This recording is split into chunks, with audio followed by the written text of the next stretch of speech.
You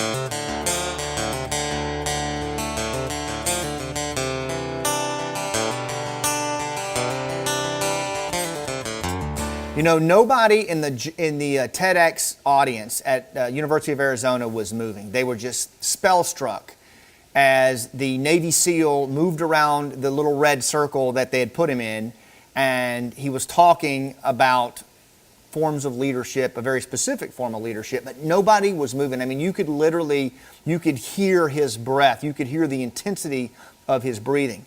This former Navy SEAL's name is Jocko Willink. You may have heard of him. He's the author of Extreme Ownership.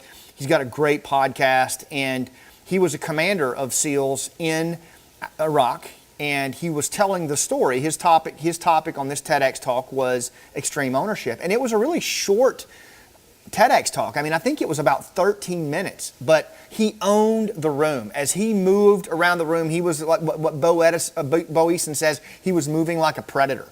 He really had command of the room. He had a connection of the room. He was, frankly, the most relatable person in the room. Everybody was completely tied into him. And it's a very, very powerful thing. At the end of his talk, everybody stood up, was wildly supportive of the talk.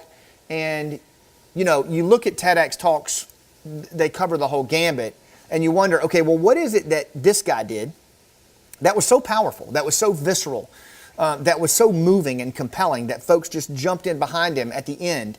What was it that he did? And I'm telling you, I have worked in this realm my whole life in trust-depleted areas that are skeptical and jaded, and I've seen leaders go in there and move people to do things they otherwise would never have done, right? To include defending us with their lives. It's the same thing. Be relatable. Be the most relatable person in the room. That's one of the most powerful things you can do as a rooftop leader, is to make yourself relatable. Now, if you watch, I want you to go watch his TEDx talk. Just Google it and notice several things. One, notice the emotion. He walks out emotional. Like, you can tell right away, he's already emotional. He's already in Fallujah again. He got ready. He was intentional, and he was ready before he ever walked on that stage. He was ready, but he was emotional, and he was tied into that moment. The next thing was, because of that, he was vulnerable, right? He put down his body armor, his emotional body armor, and he allowed himself to be in that place. That's not an easy thing to do, especially when you look at the topic he was talking about, which was fratricide, where friendly soldiers are killed by friendly soldiers. Not an easy topic, and I've been through that myself, and it is tough, right? And so he's allowed himself to go back to that place. He's in that story, he's emotional, and that means he's allowing his vulnerability in front of total strangers who, frankly, can be pretty skeptical on military guys like that, right? And then the next thing is, he took extreme ownership, as he calls it, for that event, for that fratricide event. And I'm not giving away the ending. There's a lot more to this talk. But he accepted responsibility publicly. He atoned for that publicly in front of all these folks and on, video that goes all over the world. All of those things, and that's just a few of what he did to make himself relatable. That's the key. He focused on making himself relatable. Now, this dude's huge, right? I mean, he's bigger than my producer, Wes, right? This guy is a monster, and he looks the part of the quintessential combat Navy SEAL. And when you first see him, that's what you think you're going to get, but it's not at all. Right? It's not at all. When he presents himself to the audience, his focus is on being relatable to the audience, right? He gets out of his own way, and he allows his physicality and all of those other things to be focused on the crowd, on one person at a time. And you can see it when he's doing it. It's palpable. It's tangible. That's what I want you to do. Why relatable? Because I'll tell you something. We're the most social creatures on the planet. You know that? There's a reason that we're at the top of the food chain, above sharks and bears and everything else. Is we don't have fur, we don't have fangs, we don't have claws, but what we do have is the ability to group as mammals, as highly advanced social mammals, in a way that no other species on the planet can do. And when we group like that, we can overcome all kinds of obstacles that Mother Nature throws our way, right? So we are wired as social creatures. And so when we make ourselves relatable, we take on a different persona as a human being around other human beings who are always looking for connections. And if people can't relate to you, I'm going to tell you something. They can't follow you, and they won't follow you. I don't care if it's in the boardroom or the living room or some tribal village 1,000 miles away.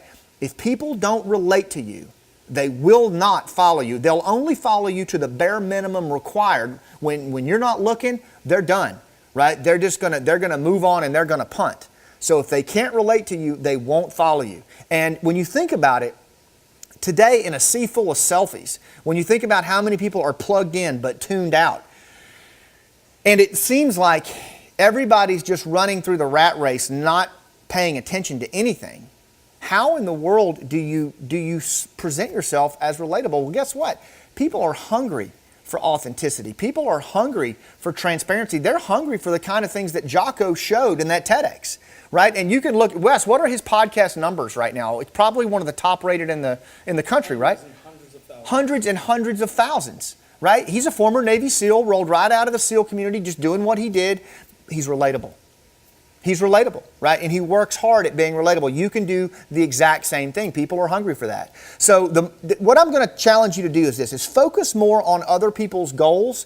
If you do that, if you focus on other people's goals, and this costs you nothing, by the way, whether you're negotiating for a new house or it's a change at work, at your corporation, focus on other people's goals first. Ascertain what their goals are. It costs you nothing. And when you do that, it immediately elicits a form of reciprocity that is hundreds of thousands of years old. It's that simple. That's what being relatable does on the left brain science side. That's why it works, right?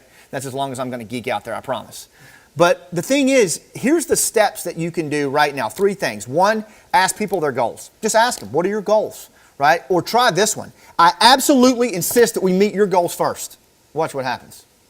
Right? Number 2, talk about your struggles and what you learned through those struggles. Watch what Jocko does, right? Very authentically, very transparently, very honestly. He talks about his struggles. He talks about what he learned fearlessly. He has extreme ownership of what happened, and he takes full responsibility for it. Man, people love that. Bosses love that. Investors love that. You know who loves it? Your kids. Your kids love it when you go, hey, kiddo, look, you guys don't come with an owner manual. I screwed this up and I'm sorry. As your father, I screwed this up. Watch the look on their face, right? And number 3, work their goals back into the discussion.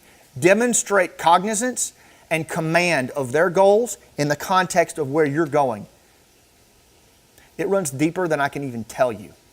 Do you understand what I'm saying to you? It runs deeper than I can even describe on this video if you will do those 3 things. I've seen it save lives. I've seen it move villages to fight collectively in places that had given up.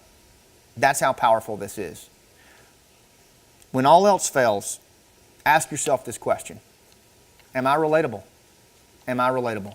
Am I relatable to the people I'm standing in front of? Am I relatable to my wife? Am I relatable to my kids?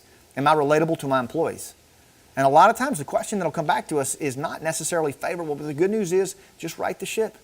Right the ship and get back in the zone. That's how you lead when trust is low, and that's how you make yourself the most relatable person in the room. And when you do that, people will follow you to the rooftop. Until next time, this is Scott Mann, and I'll see you on the high ground.